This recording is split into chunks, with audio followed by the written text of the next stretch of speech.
Ça y est, je le tiens. Je l'ai enfin attrapé. J'ai quand même réussi à le choper, ce petit truc jamais démodé, qu'elles ont toujours à proximité.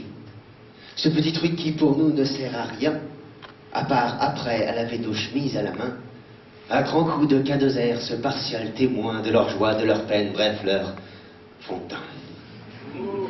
À quoi peut donc bien servir cette engeance?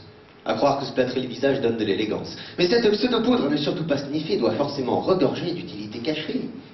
Car elle met tant d'applications à se ravaler la façade. Une façon de masquer un climat général personnel maussade? Peut-être bien, peut-être pas. En tout cas, ça se tient, mais tâchons d'aller chercher dans d'autres recoins. Ça sert sans doute tout bêtement à planquer la petite imperfection, ou le volcan sur le nez.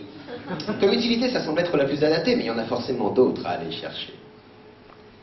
Il y a le fond de teint type couche géologique, qui donne un petit côté travaux publics. Non mais c'est vrai quoi, quand tu regardes Mademoiselle, tu t'imagines pas 2 secondes que c'est mis avec autre chose qu'une truelle.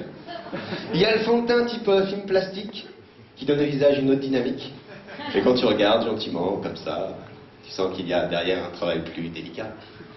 Il y a le fond de teint invisible à l'œil nu, dont tu te rends compte de la présence quand, en passant la main de... Tu sens derrière une personne plus précise et décidée d'agir sur un trait, une ligne de visage à modifier.